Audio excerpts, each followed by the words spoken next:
Audio Jungle.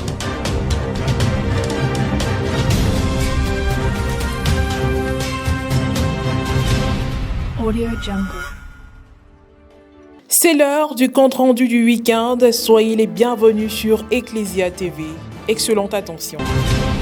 Audio Jungle. Le 30 novembre dernier, l'Église catholique universelle a célébré le premier dimanche de l'Avent et le début de l'année liturgique C. Pour le temps de l'Avent, ce qu'il faudrait retenir simplement, c'est un temps de préparation à la venue du Seigneur Jésus-Christ. Temps de préparation. Là ici, la préparation est d'abord spirituelle et non une préparation, je dirais, matérielle. C'est d'abord spirituel, se préparer à venir, à la venue de notre Seigneur Jésus-Christ, comme je viens de le dire, simplement.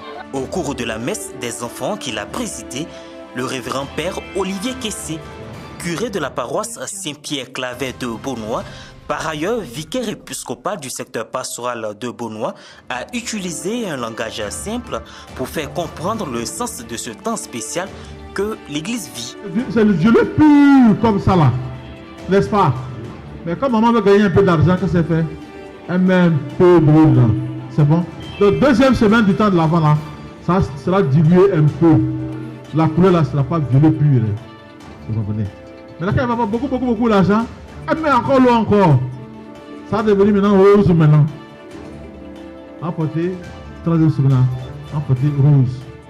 Quand on porte rose la troisième semaine, on appelle ça le dimanche de la joie. On dit, quand tu invites là, on met en bas un numéro, on dit, confirmez votre présence. C'est-à-dire que le Seigneur confirme sa présence, il confirme que véritablement, il va venir à Noël. C'est bon? Maintenant, si elle met de l'eau encore là, ça devient blanc, hein? N'est-ce pas? On a Noël comme ça. Vous avez compris, non? Voilà comment la couleur, le violet là, ça évolue. Pas bissap, là, vous avez tout compris, non?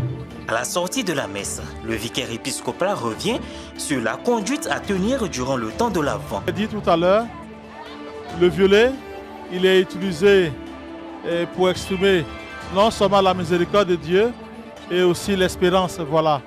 Donc déjà, me préparer, habituellement, ce que nous avons comme moyen premier, c'est d'abord les temps de recollection que l'Église nous propose, nous donne, les temps de retraite, que ce soit individuel, que ce soit en groupe, les mouvements, groupes de prière, associations, pour que ce temps-là puisse nous aider véritablement à laisser Dieu nous parler et à parler peu, les deux oreilles pour bien l'écouter, laisser cette parole descendre dans notre cœur et vraiment laisser cette parole véritablement nous interpeller et pouvoir, durant le temps de confession générale qui sera communiqué sur chaque paroisse, pouvoir aller et se réconcilier avec son Dieu, demander pardon à Dieu. Chaque dimanche de l'Avent est symbolisé par un siège allumé. En cette année 2025, la période de l'attente joyeuse de l'Emmanuel prend en compte les dimanches 30 novembre, 7, 14 et 21 décembre.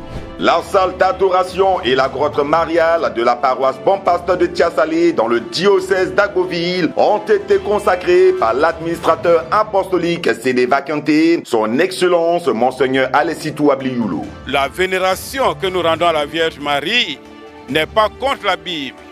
Bien au contraire, elle est biblique, elle est anthropologique, elle est sociologique, elle est logique et elle est humaine. Ma prière donc est que tous les fils et toutes les filles de cette paroisse développent une saine et sainte dévotion mariale avec cette certitude que chacun d'entre eux a une place particulière dans le cœur maternel de la Vierge Marie. Le dimanche 30 novembre dernier, c'est une délégation venue tout droit de la paroisse Immaculée Conception de Tiasalé qui s'est rendue sur les lieux pour la plus grande joie des fidèles.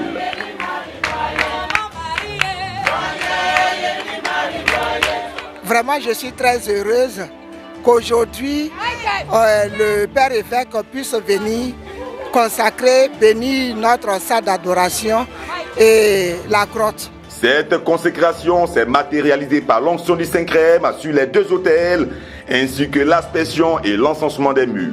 Baptisé Notre-Dame de toute grâce, le sanctuaire marial paroissial est une réalisation qui fait aujourd'hui la fierté du clergé et de la communauté paroissiale. Et aujourd'hui, comme c'est la messe d'action de grâce de Monseigneur, nous avons profité de l'occasion afin de demander à Monseigneur de bénir et de consacrer notre salle d'adoration, de bénir notre grotte. Chose faite. Et nous sommes dans la joie, nous sommes heureux parce que l'église ici à François Caillot est en marche. Et à travers cette grotte et à la salle d'adoration, nous voyons que cette marche se rend visible. Nous voyons Dieu qui se fait proche des siens. Et notre grâce, notre joie est grande. Nous rendons grâce au Seigneur pour tous ses bienfaits, pour la grâce qu'il accorde à cette église particulière à François Caillot. Je suis très heureux aujourd'hui de savoir que notre cher évêque, son Excellence, Monseigneur Alexis Toualbi-Youlot, est venu bénir notre grotte. Ça me fait plaisir parce qu'on a vu cette église grandir et on continue de la voir grandir. Le prélat a terminé en félicitant les paroissiens pour leur mobilisation dans la construction de leur église. Cette paroisse dotée de telles réalisations a été érigée il y a de cela 1 an.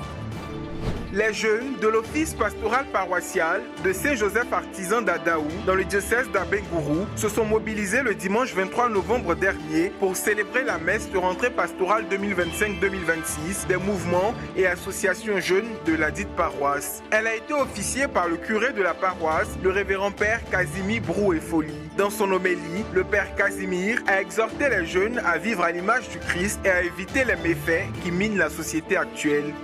Oui, chers frères et sœurs, en ce jour où nous célébrons le Christ, roi de l'univers, nous célébrons également la rentrée pastorale de tous les mouvements jeunes de la paroisse.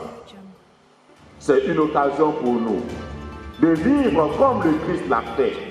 En tant que jeunes, nous sommes l'avenir de notre Église. En tant que jeunes, nous devons porter haut le flambeau de notre Église catholique en annonçant l'Évangile à travers notre comportement, en annonçant l'Évangile à travers notre manière de vivre les uns avec les autres. Aujourd'hui, chers frères et sœurs, un défi nous est donné d'être relevé, celui de vivre dans la sincérité, celui de fuir les vices de ce monde, la drogue, la boisson, l'alcool, la tricherie, la prostitution et autres. Soyons des jeunes dignes de l'Église catholique. Soyons des jeunes dignes d'être des disciples du Christ. Après les différents rites, il y a eu la présentation des mouvements et associations, ainsi que la bénédiction et l'envoi en mission. Prenant la parole au cours de son intervention, le président de l'OPPJ a donné l'engagement de vivre pleinement cette nouvelle rentrée pastorale. C'est l'occasion de définir nos engagements et de fixer le cap pour l'année 2026. Et nous avons besoin de tous pour la construction de notre Église. Le curé et des responsables jeunes se prononcent. Je voudrais avant tout dire merci à Dieu pour ce jour où nous avons procédé à la rentrée pastorale de tous les mouvements jeunes. Je voudrais saisir cette occasion pour leur lancer un appel à l'engagement, au dévouement, afin que l'Église puisse rayonner. J'aimerais vous dire merci à tous pour tout ce que vous avez fait. Nous avons vécu une très belle messe et que la grâce de Dieu surabonde dans toutes vos vies. Nous avons effectué, avec la grâce de Dieu, la rentrée pastorale du comité jeune. Donc c'est le lancement de toutes les activités de jeunesse. Je pense que nous allons nous atteler parce que tout à l'heure, le Père nous a exhortés à être des missionnaires. Et je pense que c'est dans cet élan que nous allons nous mettre pour pouvoir au moins réussir ce pari. Et nous, en tant que représentants des jeunes de Saint-Cadio-Cro, nous avons apprécié ce moment, cet instant de prière. Durant cette messe, nous avons partagé des moments de joie, des moments de fraternité. Et à l'exemple des jeunes de la paroisse d'Adaou, nous aussi jeunes des autres paroisses environnantes, nous allons faire mieux que ce que nous avons vu aujourd'hui. Audio Jungle. Dans la nuit du vendredi 29 novembre dernier, les enfants du secteur pastoral d'Aboisseau, dans le diocèse de Grand Bassam, se sont retrouvés pour vivre leur traditionnelle activité Ewulo Agna 2025, placée sous le signe de la paix, comme nous l'explique l'aumônier sectoriel.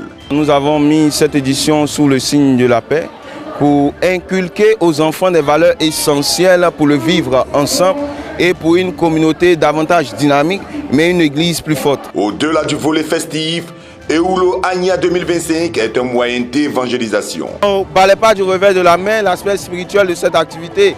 Donc aujourd'hui, les enfants sont venus. Il y a des concours de génie en herbe, par exemple, sur la vie de l'église.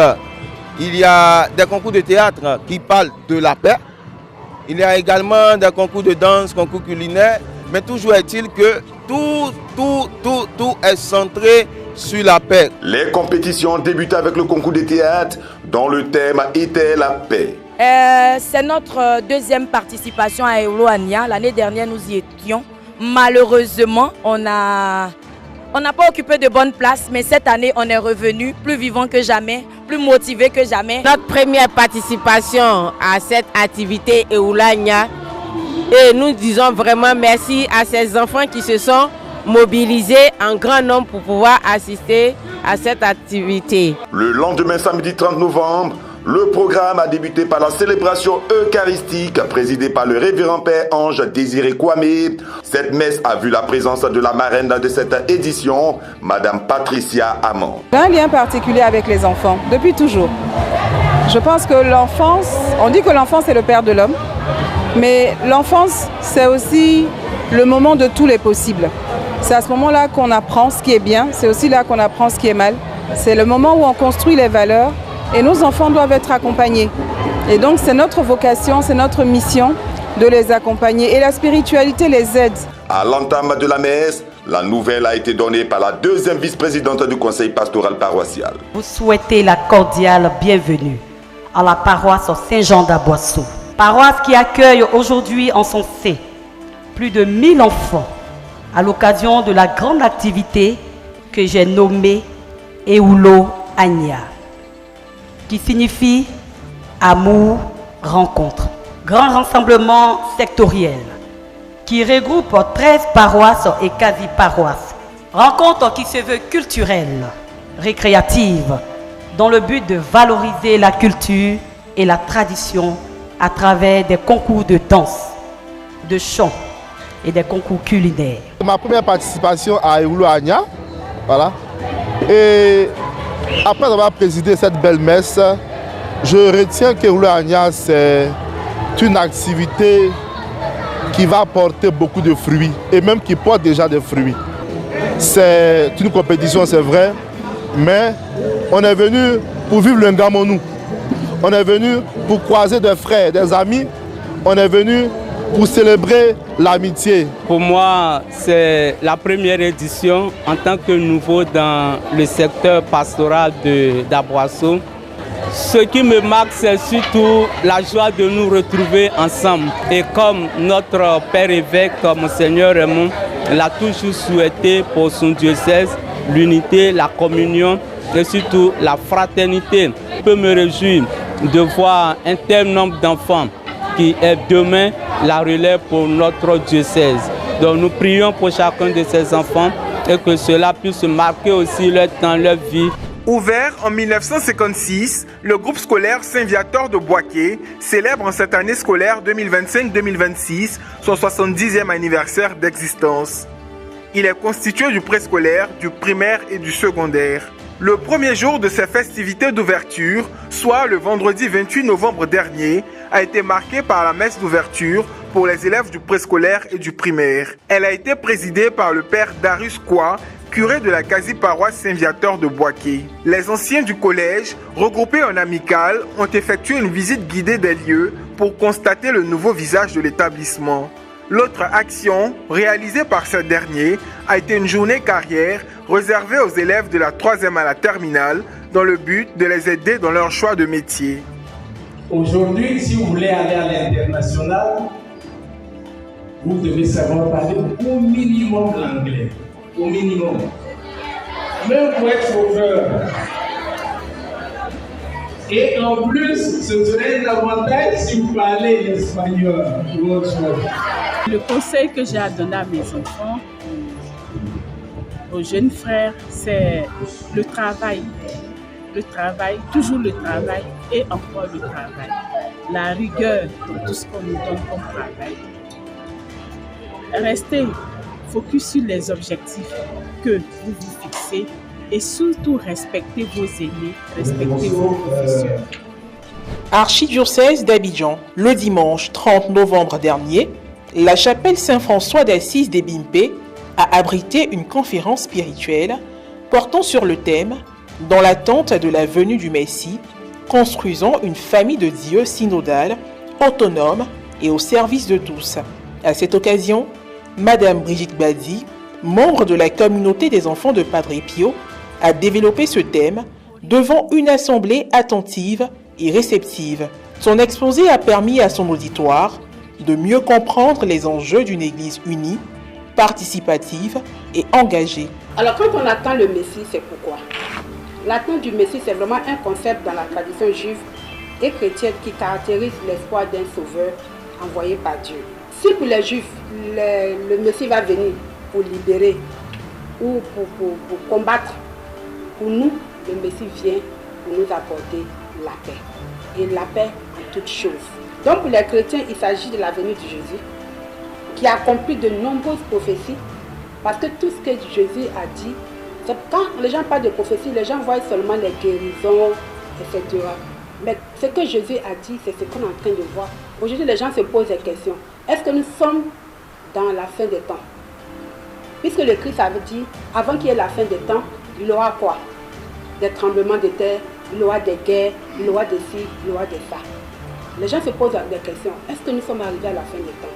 Parce que ce que le Messie avait dit, tout est en train de s'accomplir jusqu'à ce qu'on arrive à notre temps où on ne sait plus si nous sommes à l'accomplissement total, est-ce que nous sommes arrivés au temps de l'enlèvement ou pas.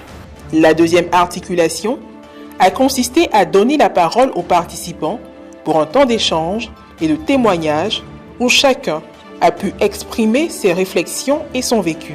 Au terme de la conférence, le père Raphaël Souroukou, curé de la paroisse Saint-Louis-Roi des Bimpé, ainsi que les participants, n'ont pas manqué d'exprimer leur satisfaction face à la richesse des échanges et à la profondeur du message porté par la conférencière. Nous avons voulu commencer ce temps de l'Avent avec l'enseignement, l'attente du Messie, de construire une église synodale. Et là, c'est de nous aider, n'est-ce pas, que la synodalité, c'est être avec l'autre. Et je pense qu'ici, nous avons besoin de vivre ensemble, surtout de mettre nous ensemble pour bâtir notre chapelle. Et je dis bien merci à Madame Badi Brigitte pour tout ce qu'elle vient de nous donner ce matin. Je suis vraiment satisfait de ce qu'elle a dit, la synodalité dans l'Église. Effectivement, il faut une famille forte pour pouvoir avoir une Église forte. Si la famille est disloquée, l'Église aussi sera disloquée. Donc je suis vraiment très heureux de cette conférence. Pour Madame Brigitte Badi, cette rencontre visait à préparer les fidèles à accueillir le Christ dans une démarche de foi, de synodalité et de service. Il s'agissait de parler de la préparation du chrétien à recevoir le Christ, qui n'est pas forcément une préparation physique, parce que nous allons vers Noël, les gens font une préparation physique, comment s'habiller, les cadeaux pour les enfants, etc. Mais c'est surtout une préparation intérieure pour recevoir le Christ, parce que notre relation avec le Christ va nous permettre de pouvoir influencer, impacter le monde. Et donc la récollection a porté sur non seulement la préparation, mais la relation du chrétien dans l'attente de la venue du Christ. Une rencontre marquée par le partage et la volonté de construire une communauté vivante au service de tous. Audio Jungle. 10 années d'existence, c'est ce que célèbre en ce jour la télévision nationale catholique Ecclesia TV. Depuis sa création en 2015 par la Conférence des évêques catholiques de Côte d'Ivoire, ce média n'a cessé d'émettre dans le but de propager l'évangile. À l'occasion de ces réjouissances, le directeur général, Père Lambert Latiedo, le personnel, les anciens directeurs ainsi que d'autres invités ont célébré une messe d'action de grâce au Seigneur en la cathédrale Saint-Paul du Plateau. La célébration eucharistique de ce 8 décembre a été présidée par le Père Hervé Djezou, secrétaire exécutif national des moyens de communication sociale, représentant le cardinal Dogbo Ignace Bessi, archevêque métropolitain d'Abidjan. L'homélie a été dite par le Père Lambert Yedo, directeur général d'Ecclesia TV. Il a invité à rendre grâce à Dieu pour ses 10 ans de promotion de l'Évangile à travers les médias catholiques. Heureux pour cet âge d'or et reconnaissant au Seigneur pour ses bienfaits, les agents ont symboliquement remis des offrandes à l'autel de Dieu en action de grâce. Les anciens de Ecclesia TV étaient au rendez-vous pour ce 10e anniversaire. Ils se souviennent avec joie et émotion de ce parcours et souhaitent le meilleur pour la télévision nationale catholique. Je pense qu'elle mérite d'avancer encore. Il y a beaucoup d'améliorations. Je vois qu'il y a assez de nouveaux matériels, des moyens de mobilité, tels que les véhicules que j'ai vus. Et nous disons merci aussi aux téléspectateurs de rester toujours sur la télévision nationale catholique parce que ça a été 10 années d'engagement, 10 années avec des programmes pour édifier notre foi, 10 années de soutien spirituel. En tout cas, encore bravo Ecclesia, tu viens de loin. L'habillage est fait, maintenant il faut le contenu. Je pense que nous, c'est ce qu'on a essayé de faire, produire un habillage, faire de telle sorte que le nom soit connu, que les fréquences soient connues, que les gens s'habituent. Mais aujourd'hui, le travail, c'est de pouvoir donner du contenu. La Commission épiscopale des moyens de communication sociale salue le parcours d'Ecclesia TV, une institution qui fait la fierté de l'Église catholique en termes de promotion de l'Évangile. Dire merci à notre évêque de tutelle, Monseigneur Raymond Awa, qui travaille d'arrache-pied pour la vie, le fonctionnement et l'avenir d'Ecclesia TV. Et puis dire aux agents, leur dire notre profonde gratitude pour tous les sacrifices consentis. Leur dire merci pour cet esprit de générosité, de disponibilité, cet esprit de dévouement pour la cause de l'Église. Grâce à eux, Ecclesia fait des bons qualitatifs et nous voulons profiter de cette antenne pour leur dire merci. Créée le 8 décembre 2015, la télévision nationale catholique appartenait au départ à l'archidiocèse d'Abidjan avant d'être nationale. Cette institution a connu 4 directeurs que sont les pères Augustin Aubrou, Rodolphe Eti, Web Bertrand Amouzou et Lambert Yedo. Le mardi 2 décembre 2025, un événement spécial a marqué l'histoire du foyer Aquaba, situé à Abobo Avocatier et géré par les frères des écoles chrétiennes. Pour la première fois, depuis sa création en 1999, ce centre d'accueil pour les enfants de la rue et ceux rencontrant des difficultés familiales a reçu la visite d'un représentant du Saint-Siège. Son Excellence, Monseigneur Mauricio Rueda-Bels, nonce apostolique en Côte d'Ivoire, est allé témoigner de l'attention particulière de l'Église pour ses enfants en situation difficile. Je prierai pour vous toujours et maintenant je donnerai la bénédiction à tous. Le Seigneur soit avec vous. Et avec votre esprit. Que Dieu Tout-Puissant vous bénisse, le Père, le Fils et le Saint-Esprit. Amen. Après un temps de prière et de bénédiction pour les enfants, le nonce a été reçu par le directeur général du centre, le frère Francis Gauzet-Séry, pour une séance de projection retraçant l'histoire et la mission du foyer Aquaba. Lorsqu'ils viennent ici, la première des choses, c'est de resocialiser ces enfants-là, leur donner le goût de l'école, de rechercher la famille, de faire le lien entre la famille et les enfants. Donc c'est un long processus qui peut durer de 1 à 4 ans. En guise de reconnaissance, le centre a offert un tableau à l'effigie d'un éléphant, l'emblème de la Côte d'Ivoire. Le nonce a ensuite signé le livre d'or du centre. Au terme de sa visite, Monseigneur Mauricio Rueda-Bels a manifesté sa joie d'avoir découvert le centre foyer Aquaba et rencontré les enfants. Je suis très heureux d'être ici aujourd'hui et je pense que les mots plus jolis que j'ai entendus ici à Côte d'Ivoire, c'est le mot Aquaba, que c'est le nom et le prénom de la Côte d'Ivoire, mais aussi les noms et les prénoms de ces foyers. C'est une réalité, l'Aqaba, que les frères fait pour tous les enfants qui sont en difficulté. De leur côté, David Ndomo, porte-parole des enfants du centre, et M. Issa Kone, responsable de la vie familiale, ont exprimé leur profonde reconnaissance pour la présence bienveillante et marquante du nonce apostolique. Je suis très content d'accueillir le nonce apostolique.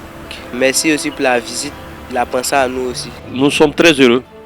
Depuis qu'on a annoncé l'arrivée du nonce apostolique au foyer Akwaba, il faut dire qu'il y a une mobilisation au niveau et des frères, de l'équipe éducative et des enfants. Je profite de l'occasion pour lui dire merci. Je le disais tout à l'heure là-bas sous la patame que quand on dit de venir à Bobo, tout le monde a peur. Mais le nonce apostolique, malgré ses appréhensions, a tenu à être là. Quant au frère Francis Gozé-Séry, il espère que cette visite touchera les cœurs et incitera davantage de soutien pour aider ses enfants à retrouver leur dignité. La visite, c'est d'abord une bénédiction et en même temps, on espère qu'à travers cette visite, le peuple de Dieu pourra prendre conscience que l'Église catholique ici en Côte d'Ivoire œuvre dans le domaine de la protection des enfants vulnérables. Donc nous sommes ouverts à toutes les personnes de bonne volonté qui veulent faire corps avec nous pour l'éducation des enfants en difficulté. Une visite marquée par l'émotion, la foi et un appel vibrant à la solidarité envers les plus vulnérables. Depuis le vendredi 28 novembre dernier, a débuté les compétitions Deoulo Agna 2025, organisées par la pastorale des enfants du secteur pastoral d'Aboisseau, composée de 13 paroisses et quasi-paroisses. Ce qui m'a marqué d'emblée, c'est que le rassemblement est encore plus massif. Il y a encore plus d'enfants. Ce qui m'a marqué aussi, c'est qu'ils sont plus disciplinés. Donc je trouve que mes enfants grandissent et ils sont plus matures. Deoulo Agna, au-delà du volet festif, se veut un moyen d'évangélisation. Le samedi 29 novembre 2025, après la messe, les compétitions se sont poursuivies, en l'occurrence le concours culinaire. Nous avons prévu aujourd'hui de préparer Bekmadja. Ce repas est préparé lors de la sortie d'un roi, d'un grand chef, pour recevoir ses hôtes. Le concours de chant choral.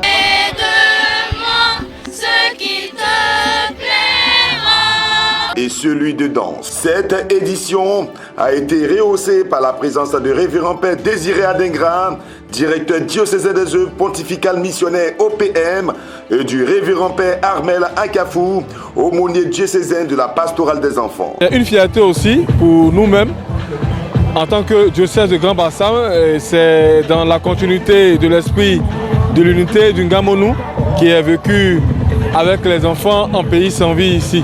À l'issue des différentes compétitions, les membres du jury ont donné les résultats. La paroisse classée première. Cette famille de Krenjabo classée première au théâtre. Classée première au niveau du chant sacré. C'est une famille de Krenjabo. Cette famille de Krenjabo.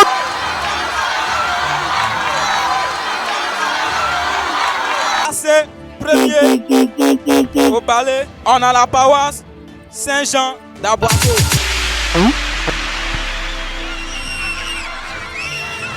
C'est première au concours culinaire Saint-Jérôme de Biennois. C'est premier, le vainqueur de l'édition 2025 de Deoulo Agna. Une famille de Krenjabo. Cette famille de Krenjabo. Cette famille de Krenjabo. En ce moment, c'est une joie immense qui nous anime et puis nous sommes extrêmement fiers. Nous remercions le Seigneur pour tous ses bienfaits. Nous remercions nos encadreurs, nous remercions notre aumônier, puis nous remercions aussi Monseigneur Raymond Awa pour cette belle initiative. De façon générale, nous sommes plus que satisfaits parce que c'est l'une des éditions qui regroupe le plus grand nombre d'enfants. Et tout a été mis en œuvre pour que les enfants soient satisfaits de cette édition, non seulement avec la pastorale des enfants au niveau diocésain, les OPM et la pastorale des enfants au niveau sectoriel. Tout a été mis en œuvre avec le vicaire épiscopal également. Audio Jungle. Madame Angéline Mian est désormais la présidente de l'association des femmes de l'église catholique du diocèse de Yopougon. Elle a été investie le dimanche 30 novembre dernier. C'était au cours d'une messe célébrée en la paroisse Notre-Dame de l'Annonciation de Yopougon Nouveau Quartier, en présence d'une multitude de femmes venues des différentes paroisses du diocèse. Officiant la messe, le père Désiré Essis Esso, aumônier diocésain de l'AFEC, a invité chaque femme à s'approprier les 4 vertus de la Vierge Marie. Deuxième vertu, l'amour de Marie pour Dieu. Là où est la pureté, là aussi est plus grand l'amour. Plus un cœur est pur et vide de lui-même, plus il sera rempli d'amour pour Dieu. Or Marie était toute humble, toute vide d'elle-même. Elle fut donc toute remplie du divin amour, au point de surpasser l'amour de tous les hommes et de tous les anges ensemble. C'est pourquoi Saint François de Sales l'appelle avec raison d'ailleurs la reine de l'amour.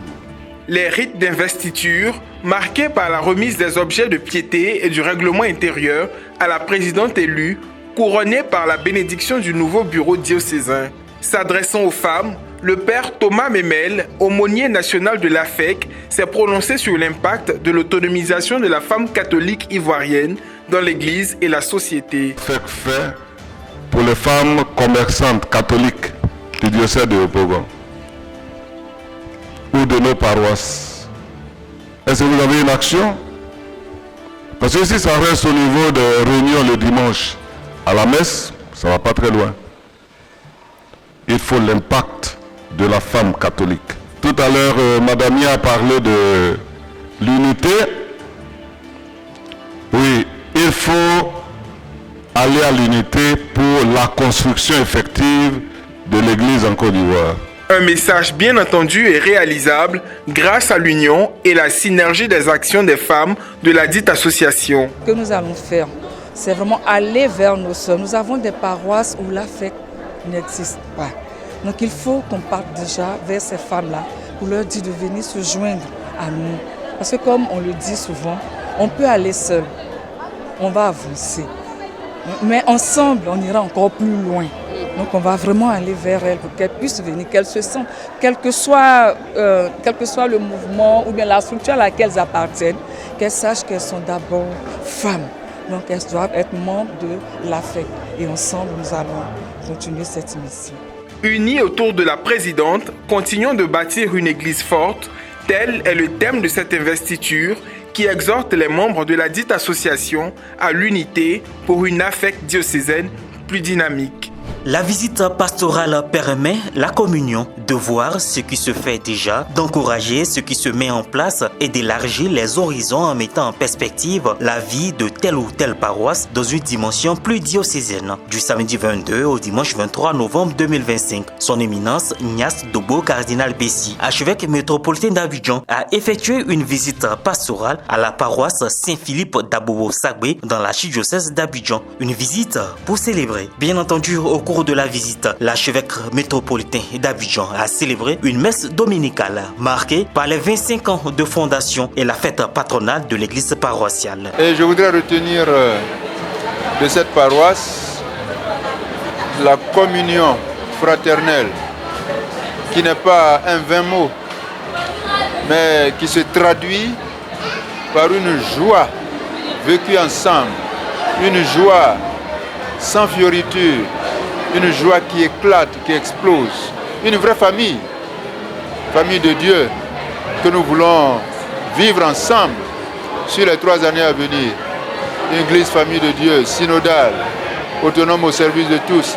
Je l'ai touché, je l'ai senti à Saint-Philippe d'Abobo-Sagbé. C'est une occasion pour raviver les énergies des artisans de l'évangile, clercs, religieuses, catéchistes, pour les louer, les encourager, les réconforter. Devenue paroisse depuis l'an 2000, l'animation pastorale de Saint-Philippe de Sagbé est assurée par les pères jésuites. C'est une grâce spéciale. Notre père archevêque a décidé de rester au sein de notre paroisse, passer la nuit ici, pour que ce jour, qu'on puisse célébrer solennellement cette solennité de fête patronale jubilé d'argent. C'est un événement capital pour nous, mémorial, on va griffer ça quelque part, que pour la première fois dans notre paroisse, on a reçu notre père archevêque. De ces 2 jours, je retiens l'action de grâce à Dieu pour ce temps de grâce reçue et autres, la joie partagée, la fraternité, l'église famille en marche.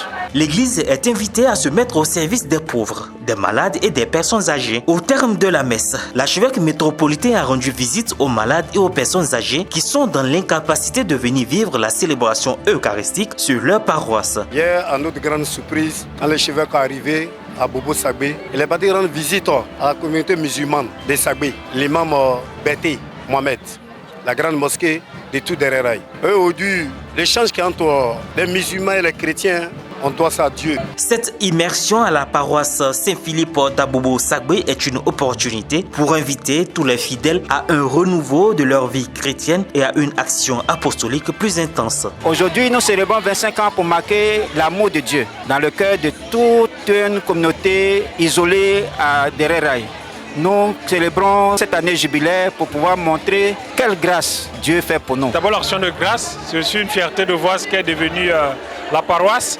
L'environnement aussi a beaucoup changé. À Bobo derrière Rail, maintenant, je suis très content d'apprendre qu'il y a même des Philippiens de la diaspora qui sont toujours attachés. En tout cas, c'était une communauté très vivante que je retrouve. C'est vraiment une action de grâce au Seigneur pour tous ceux qui sont passés ici, pour tous ceux qui sont là, qui font toujours vivre la paroisse. La visite pastorale permet en outre d'évaluer l'efficacité des structures et des moyens destinés à la vie pastorale, se rendant compte des circonstances et des difficultés du travail de l'évangélisation pour pouvoir mieux déterminer les priorités et les moyens d'une pastorale. Le week-end du samedi 22 au dimanche 23 novembre dernier, le conseil diocésain du laïcat de Bouaké était en activité. Au cours de la première journée, une formation a été dispensée aux laïcs par le bureau national, tous réunis dans les locaux du centre diocésain de Bouaké. Elle a porté sur le thème « Rôle et mission du conseil du laïcat ». La mission du laïcat ne se limite pas à aider les prêtres. Elle consiste à prendre part à la transformation de la société, à faire pénétrer l'évangile dans la vie. Et on fait en interconnexion une dimension prophétique, une laïcat qui veille et qui éclaire. Dans la même journée, une assemblée générale élective s'est tenue sous la supervision de son Excellence Monseigneur Jacques Assanvo-Aïwa, archevêque métropolitain de Bouaké, assisté du vicaire général Monseigneur Maurice Kouassi et du secrétaire exécutif diocésain des œuvres catholiques, le père Narcisse Ngoran. À l'issue de ces élections, le docteur Jean-Michel Bléou a été élu président du conseil diocésain du laïcat de Bouaké. Troisième remerciement à tous les vice-présidents qui ont porté le choix sur notre personne pour pouvoir nous demander de conduire. Et ils seront autour de moi pour conduire le laïcat là dans sa mission qui est d'aider l'Église dans tout ce qu'il y a. En tout cas, je rends grâce à Dieu. Je dis merci infiniment de cet honneur de me choisir pour diriger le laïcat de l'Église. Le dimanche, les responsables et membres du laïcat ont clôturé leurs activités par une messe célébrée à la cathédrale Sainte-Thérèse de l'Enfant Jésus. Elle a été présidée par l'archevêque métropolitain de Bouaké qui a rappelé à l'Assemblée que le laïc est une personne qui a reçu le baptême et est incorporée au Christ. Au cours de cette messe, qui a également enregistré la présence du père François Kominankanga, secrétaire exécutif national des œuvres catholiques, le nouveau bureau diocésain du laïcat a été officiellement présenté. Monsieur Marc Akakrou, président national du laïcat de Côte d'Ivoire, soutient et encourage l'initiative. Aujourd'hui, avec M. Bléou Michel, nouveau président, M. Saraka, son adjoint, et les deux commissaires aux comptes, je pense que le conseil diocésain du laïcat va repartir de plus belle. Et le conseil que je voulais leur donner, c'est de s'engager sans compter. S'engager dans leur église sans compter. C'est de travailler à l'engagement des laïcs. C'est de faire de sorte qu'à chaque moment où la hiérarchie aura besoin du laïcat, ils puissent dire présent, nous voici. et ils puissent aussi permettre aux laïcs de leur donner les rudiments à travers des formations intégrales pour que ces laïcs-là puissent eux aussi être des collaborateurs du Seigneur dans leur milieu de vie, à la maison, au travail, partout où ils sont. Audio Jungle. Le mardi 9 décembre 2025, la salle du conseil paroissial de la cathédrale Saint-Paul du Plateau a servi de cadre d'échange et de préparatif à l'ensemble des grandes célébrations à venir de l'Église catholique en Côte d'Ivoire, en l'occurrence la prise de possession canonique de son Excellence Monseigneur Alessi Pouablioulo à San Pedro, prévu les 20 et 21 décembre prochains, le sacre et la prise de possession canonique de Monseigneur Jean-Pierre Thiémélé qui auront lieu à Abengourou les 3 et 4 janvier 2026 et la 128e Assemblée plénière des évêques catholiques ivoiriens du 19 au 25 janvier 2026 à San Pedro. J'ai voulu que les différents directeurs soient là, qui ont travaillé de manière très pratique en ce qui concerne cette organisation de la prise de position canonique du nouvel évêque de San Pedro. Le deuxième point, c'est le sacre et la messe d'action de grâce du nouvel évêque d'Abengourou. Une rencontre conduite par le secrétaire exécutif national des moyens de communication sociale, le révérend père Hervé Jésus, et qui a vu la participation des directeurs des médias catholiques nationaux que sont les pères Lambert Ladiedo d'Ecclesia TV, Jean Krat de la Radio Nationale Catholique et M. Pierre Kiéné, directeur de Radio Espoir, ainsi que celle des responsables de service. Les directeurs ont salué cette belle initiative et l'organisation mise en place pour mener à bien les différents événements. Malgré quelques préoccupations soulevées par les pères et les responsables du service, le père Hervé Jésus a rassuré ses collaborateurs de la mise à disposition de tout ce qu'il faudrait pour travailler dans de meilleures conditions. Il a pour finir délivré le message de Monseigneur Raymond Awa, évêque du diocèse de Grand Bassam et président de la commission épiscopale des moyens de communication sociale, en réitérant ses remerciements pour le travail abattu, mais souhaite la qualité et l'efficacité de l'ensemble des acteurs. Par ailleurs, pour les couvertures médiatiques, sont prévus des briefings avant tout tournage, des plateaux télé pour donner un caractère particulier à l'événement, des enregistrements d'émissions et le renforcement des ressources humaines. La question de l'accueil et de l'hébergement des agents des médias a été également abordée. Une invitation à la mobilisation des médias catholiques et du peuple famille de Dieu. Des événements importants de la vie de l'Église, des événements majeurs qui demandent que nous, médias catholiques, RNC, Ecclesia, et les médias dans les diocèses, Radio Espoir, Radio Paix sans Vie, Radio Maria-Man, Radio Maria et Yamsokro, que tous ces organes se préparent, s'organisent et planifient le travail. Servir les téléspectateurs et auditeurs avec des émissions de qualité est la priorité des responsables des médias catholiques. Nous, donc, qui sommes les responsables des médias nationaux, ont envie donc de nous concerter dans le but donc de préparer les événements majeurs qui auront lieu dans un futur proche au niveau de l'Église nationale. Nous avons donc débattu dans un esprit de fraternité, de convivialité des différents sujets à l'ordre du jour. Pour le directeur des radios Espoir, M. Pierre Kiéné, les radios diocésaines devraient être au cœur des événements. Les radios diocésaines sont conviées par ma présence à cette rencontre de couverture des événements nationaux à venir. Nous sommes venus aborder des questions relatives à la couverture de ces événements et voir dans quelle mesure nos médias diocésains pourraient être le relais des médias nationaux. Et c'est ce que nous avons fait. La 18e édition du pèlerinage annuel Père Raymond Alter se déroulera le 10 janvier prochain au noviciat des Marianistes à Yopougon, kilomètre 17, où se trouve sa sépulture.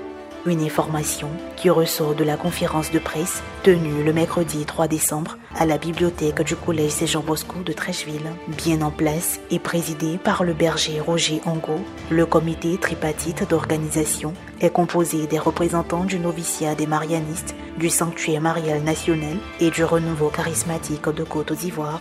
Cette édition est marquée par le centenaire de naissance du Père Alter, associé à la commémoration des 30 années de publication de son livre « À l'école de Jésus ».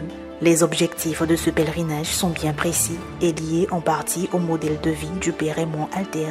Objectif, toujours dans le grand ensemble des objectifs généraux, c'est prier pour la cause de canonisation du Père Raymond Alter et surtout pour la première étape de ce processus, l'ouverture officielle de la cause présentée le 2 février 2023 au diocèse d'Abidjan.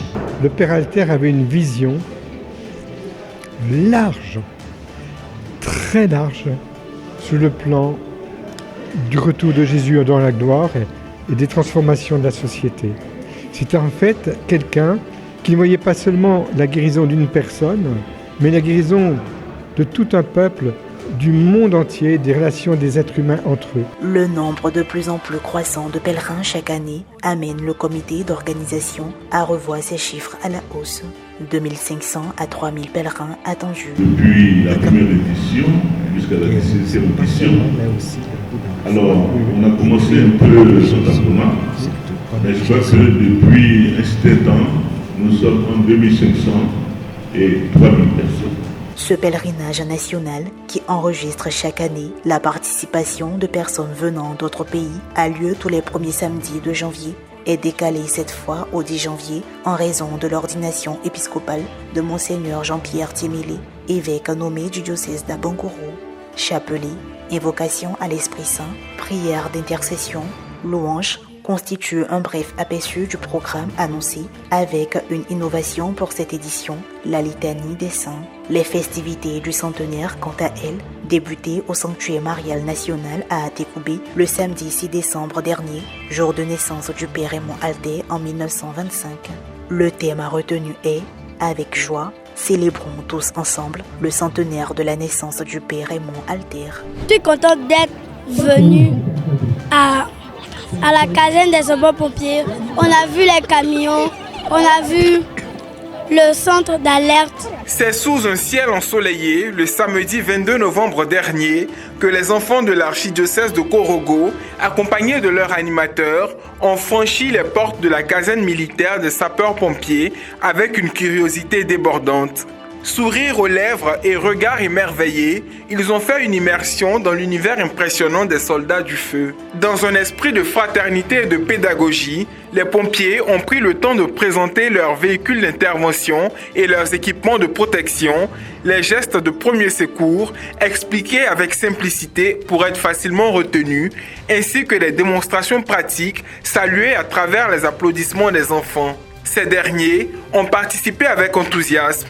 Certains ont filé des casques, d'autres ont multiplié les questions sur les incendies, les sauvetages ou encore la vie quotidienne des pompiers. Chaque instant a été une découverte, chaque échange une véritable leçon de courage et de solidarité. Au-delà de l'aspect éducatif, la rencontre a revêtu une dimension spirituelle. Les responsables de l'enfance missionnaire ont rappelé que le service des pompiers est une mission de don de soi en parfaite résonance avec l'idéal chrétien, servir, protéger et aimer son prochain. La caserne militaire, dans l'ombre des flammes, tu brilles sur ciel. Caserne vaillante, refuge des vrais frères. Ton courage sans fin et illimité, ta bravoure sincère font battre nos cœurs, ô héros de lumière. La visite s'est achevée dans une ambiance joyeuse et fraternelle. Les enfants ont remis un tableau symbolique au chef des sapeurs-pompiers avant de partager un moment d'animation qui a renforcé la convivialité de l'événement. Aujourd'hui, nous sommes à la caserne des pompiers pour la visite, pour voir comment les sapeurs-pompiers fonctionnent, voir lorsqu'il y a des dangers. Pour notre première édition, dans le cadre de la journée mondiale de l'enfance, nous avons voulu commencer avec la caserne des sapeurs-pompiers afin que nos enfants puissent s'imprégner de la réalité des sapeurs-pompiers. C'était une bonne initiative, c'est la première fois, mais les enfants ont apprécié, les enfants ont aimé les cadres et puis l'accueil était beau. Audio Jungle. Réunis à la paroisse Sainte-Perpétue et Sainte-Félicité au centre Monseigneur Chapouli dans le diocèse de Yopougon, les membres de la Fraternité du Saint-Esprit de Côte d'Ivoire ont célébré la messe de clôture des activités au programme de leur 35e anniversaire d'existence. Les activités ont été clôturées par des prières, des messes. On a fait, selon le programme des retraites, une retraite d'initiation qui a été faite chez la communauté Saint-Jean à la Riviera Palmeraie dans le mois de mars. Et ensuite, il y a eu le clou qui a été la fête, notre fête patronale, qui est la fête de Pentecôte, qui s'est tenue le 6 juin là. Ouvert le 9 janvier dernier à la paroisse Sainte-Thérèse de l'Enfant Jésus de Marcory dans l'archidiocèse d'Abidjan, ce 35e anniversaire a connu sa fermeture de festivités avec un chapelet au Saint-Esprit. En second lieu, une messe a été officiée par le père Frédéric Kouman, aumônier diocésain de Yopougon de la Fraternité du Saint-Esprit. Son homélie a servi de cadre pour un rappel important de leur mission. La Vierge Marie qui nous assiste toujours, celle même qui soutenait les disciples, puisse nous soutenir pour que nous puissions annoncer que Jésus, il est vivant. Et que l'Esprit Saint soit le protagoniste de notre mission. La célébration s'est poursuivie par l'adoration du Saint-Sacrement, socle de la dévotion des membres de la Fraternité du Saint-Esprit.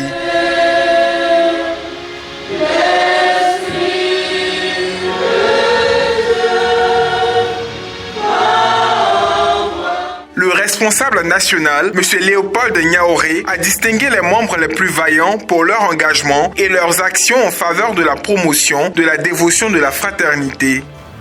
Avec l'aide de Dieu et la participation des uns et des autres, nous avons créé plusieurs autres fraternités, les unes après les autres, et c'est devenu la fraternité du diocèse de Yopougon.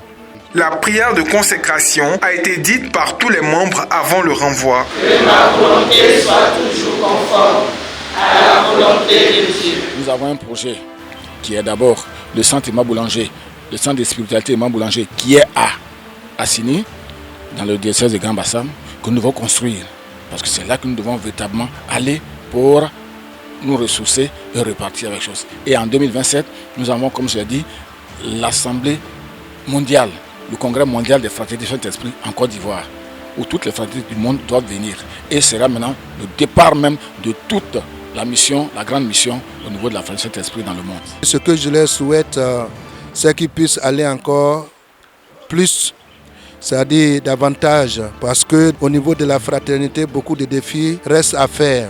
L'appel pressant des membres de la Fraternité du Saint-Esprit au terme de ces festivités. Tous de la Fraternité du Saint-Esprit, nous devons être motivés pour les actions que nous avons amenées jusqu'à ce jour. Parce que 35 ans, ce n'est pas 35 jours, ce n'est pas 35 heures. Donc je les exhorte vraiment à venir. La Fraternité du Saint-Esprit est présente en Côte d'Ivoire dans 5 diocèses, notamment Abidjan, Yopougon, Grand Bassam, Bouaké et Gagnoa. Une rentrée radiophonique de la radio nationale catholique RNC, portée par une grande immersion à la paroisse Notre-Dame de l'Annonciation au nouveau quartier dans la commune de Yopougon. Dans l'après-midi du samedi 6 décembre, une seule activité au programme.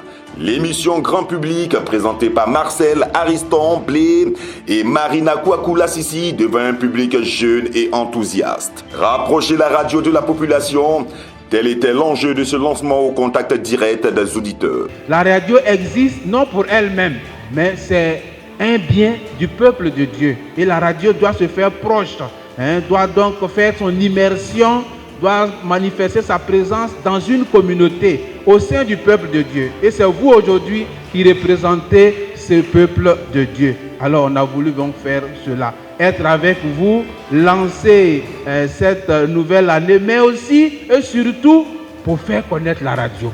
Dans une rubrique de cette émission, un historique des médias dans la vie de l'Église a été fait par le directeur général de la RNC. Au départ hésitant, Face aux moyens de communication en raison de certains aspects de perversion et d'assujettissement, les responsables religieux vont progressivement prendre conscience de leur importance, en retenir les aspects positifs, en se les appropriant comme des véritables et efficaces moyens d'évangélisation. Notre paroisse NDA fait partie de l'histoire de la création de la radio nationale catholique. À son temps, le directeur national était le père Camendrin, qui était le curé ici.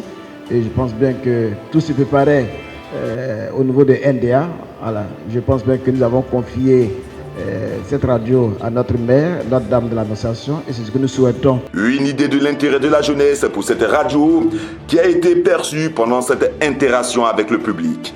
La mise en avant du travail énorme abattu par les agents avec des défis modernes de performance et d'autonomie ont été mises en relief. Et c'est l'occasion aussi, à travers cette rentrée radiophonique, de donner de la visibilité à la radio, de donner aussi un énorme écho à la vie et aux activités de la radio, faire découvrir la radio, son fonctionnement ordinaire, ses difficultés, ses défis, ses perspectives. C'est un bien commun, c'est le patrimoine de l'Église. Ce bien appartient à tout le monde. Donc à travers cette rentrée, nous voulons saisir l'opportunité de faire découvrir davantage la radio nationale catholique. À l'orée des 25 ans de la RNC, travaillons ensemble pour une radio performante et autonome. C'est le thème de cette année radiophonique 2025-2026, déjà mise en pratique avec ce premier jour de lancement comme un indicateur de la vision du tout nouveau directeur général de la Radio nationale catholique RNC. Le dimanche 30 novembre dernier, après avoir entretenu ses frères et sœurs de la chapelle Saint-François d'Assise d'Ebimpe pendant une conférence s'inscrivant dans le contexte du temps de l'Avent, l'écrivaine Brigitte Badi a présenté ses 3 romans, Yvette Kwadja, où le bouchon a retiré, Yvette Kwadja l'Africaine, Yvette Kwadja Moretti présidente. Une trilogie littéraire qui retrace, à travers un même personnage, le parcours de transformation et d'évolution d'une femme engagée face aux défis de son époque. Yvette Kwadja, où le bouchon a retiré, le premier livre qui parle de la famille, le deuxième qui parle de Yvette Kwadja qui va influencer l'Afrique, qui va aider à prendre des décisions importantes pour l'Afrique. Et le troisième, Yvette Kwadja, la présidente, où elle arrive à manager de façon extraordinaire un pays et tous les autres pays demandent à ce qu'elle aille intervenir là-bas. En tout cas, merci à Ecclesia TV qui est notre partenaire dans la promotion de la trilogie Yvette Kwadja. À travers cette trilogie, l'auteur invite à une réflexion profonde sur l'engagement personnel, la quête d'identité et le leadership féminin en Afrique. Des thématiques qui ont suscité des réactions des participants à la conférence. Ces 3 livres, j'ai lu le premier, le troisième. Il faut lire le deuxième pour que ça soit complet. Voilà, non, c'est tout. Et puis c'est très bien développé, et puis voilà. J'ai suivi avec beaucoup d'intérêt les enseignements de Mme Badi. Elle a présenté ses ouvrages de façon magistrale. Je pense qu'il y a des éléments à tirer, et pour moi, et pour les enfants, et pour toute la famille. Malheureusement, je ne suis pas préparé à prendre les 3 aujourd'hui, donc je vais les prendre progressivement. Et en plus, je me dis, il faut encourager les initiatives. C'est surtout ça. C'est surtout ça. Il n'est pas bon qu'elles viennent présenter tous ces documents, qu'elles fassent autant de contributions, et qu'en retour, elle n'ait pas des encouragements pour lui donner la force de surmonter tout ce qui est devant elle comme difficulté. Une rencontre riche en réflexion et en partage d'expériences, révélant l'engagement de l'auteur qui, en tant que chrétienne catholique, est au service de la foi, mais aussi du développement de l'Afrique en sa qualité de sociologue. Audio Jungle. Diocèse de Grand-Bassam, la paroisse Saint-Esprit de Moqueville a abrité la messe de la rentrée pastorale judiciaire diocésaine le dimanche 7 décembre dernier.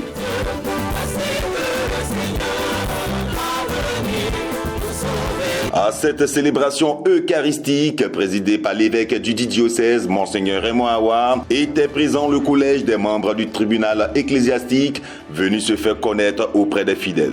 S'appuyant sur les textes du jour, le prélat a exhorté le peuple de Dieu à la conversion en ce temps de l'Avent. Se convertir là, c'est changer de chemin. Si tu as pris un mauvais chemin, c'est pas grave, on peut se tromper. Mais quand tu as vu que c'est pas le bon, il faut changer. Faut pas dire ça, c'est ça qui m'arrange. C'est ça que tout le monde prend. Bon, comme je suis à mi-chemin là, j'ai perdu beaucoup de temps, je n'ai pas retourné. Il faut changer. Et l'évangile est là pour nous aider à bien comprendre ce que dit. Dans l'évangile, il y a Jean qui parle. Et Jean le Baptiste, c'est lui-même qui a été envoyé pour préparer ce chemin. Et donc, il s'adresse aux gens. Mais Jean a deux messages. Pour tout le monde, il a un message. Convertissez-vous. C'est le message de tout le monde. C'est-à-dire changer de chemin, changer de comportement. Pourquoi? Parce que le Seigneur vient, parce qu'il faut bien l'accueillir. Parce que c'est un temps de bénédiction, c'est un temps de grâce, un temps de salut. Lors de cette messe, les membres du tribunal ecclésiastique ont été présentés, bénis, puis envoyés en mission par Monseigneur Awa. Que cette lumière éclaire vos instances judiciaires, les oriente, les guide et leur donne l'espérance pour mieux discerner et juger, pour que règne la justice, le droit et la concorde dans nos mouvements, groupes et associations, dans nos communautés et dans tout le diocèse. Jusqu'ici, le rôle du tribunal ecclésiastique, maillon essentiel dans l'Église catholique, demeure encore peu connu des fidèles laïcs. La première des choses, le tribunal n'est pas trop connu des chrétiens. Et la deuxième des choses, il y a une méconnaissance du tribunal. On pense que c'est pour aller enfermer les gens en prison ou bien juger que telle personne est mauvaise ou ceci, cela, on se trompe. C'est juste un arbitrage, c'est juste aussi permettre à Dieu aussi de transmettre son message dans les difficultés des litiges que nous vivons. Donc c'est les deux défis majeurs. Autre chose, c'est qu'au niveau du tribunal, on a aussi un problème. Les témoins, les parties en conflit parfois brillent par leur absence. Le tribunal ecclésiastique peut se prononcer sur diverses situations en lien avec la foi du fidèle chrétien et des consacrés. Le tribunal peut statuer aussi sur les préoccupations qui concernent les prêtres, l'évêque lui-même, et puis les laïcs, les baptêmes aussi. Donc tout ce qui concerne la foi catholique.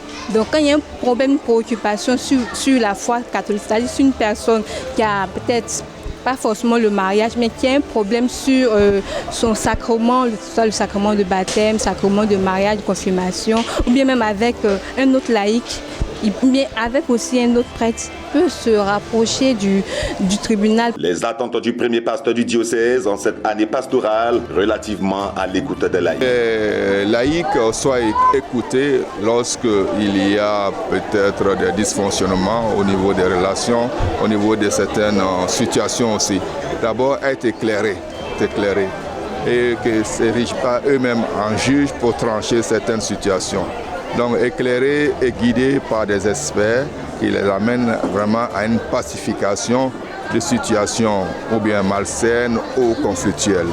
Les attentes, c'est que le travail soit fait et qu'ils aient la force et le courage d'analyser les nombreux dossiers qui seront déposés sur les tables. Donc je les encourage à travailler 24 heures sur 24 heures pour soulager les chrétiens.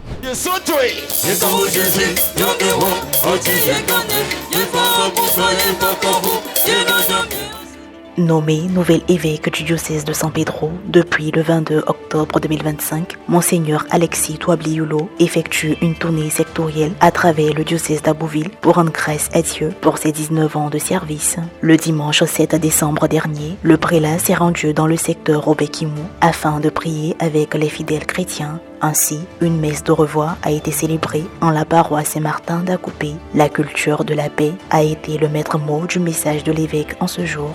Celui qui vient est le prince de la paix. Alors nous qui sommes ses disciples, à sa suite, et comme lui, nous devons être des instruments de paix, des artisans de paix là où nous vivons. Après la prière post-communion, les fidèles ont exprimé leur action de grâce à Dieu avec une offrande spéciale par paroisse.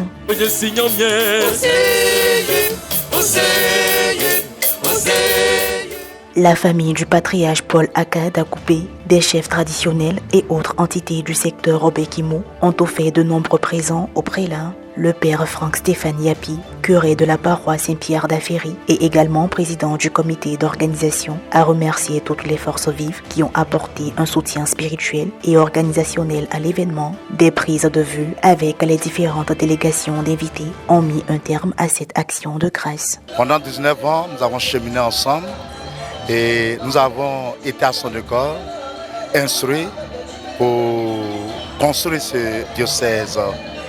Et pour le secteur pastoral Obekimo, dont je suis le responsable, ce secteur, à travers ces mains d'actions de grâce célébrées aujourd'hui, voudrait dire merci à son Excellence qui nous a visités dans ce secteur à tout instant dans son programme. Pour sa nouvelle mission, je prie l'Éternel, le bon Dieu, pour qu'il le fortifie, pour qu'il recrée la jeunesse de San Pedro qui est déjà en marche pour la vie de l'Église, pour qu'il redonne une nouvelle image pastorale à cette jeunesse. Nous avons eu beaucoup plus de lumière à contempler que de ténèbres à traverser. Merci à chacun et à chacune de mes fils et filles du Quetin.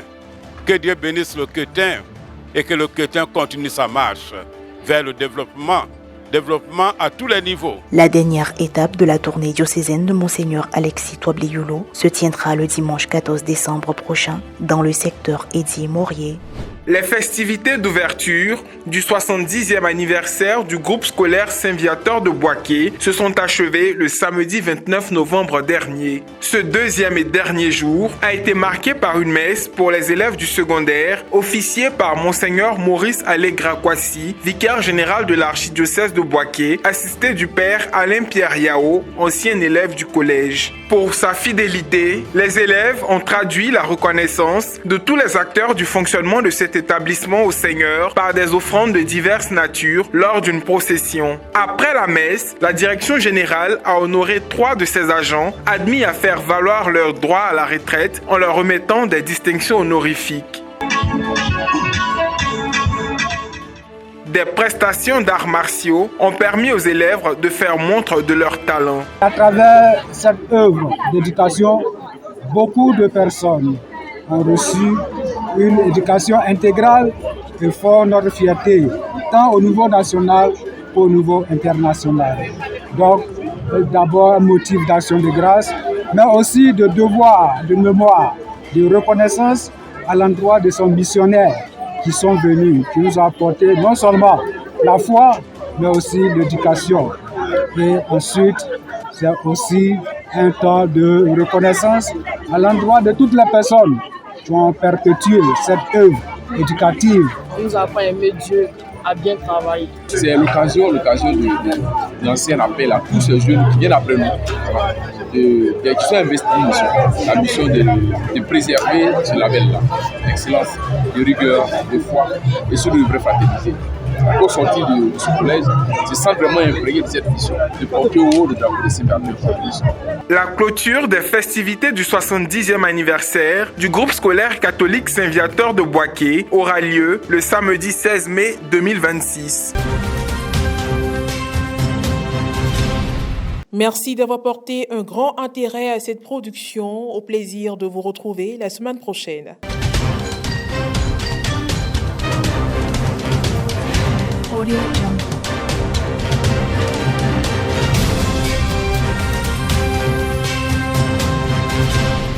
Audio Jungle.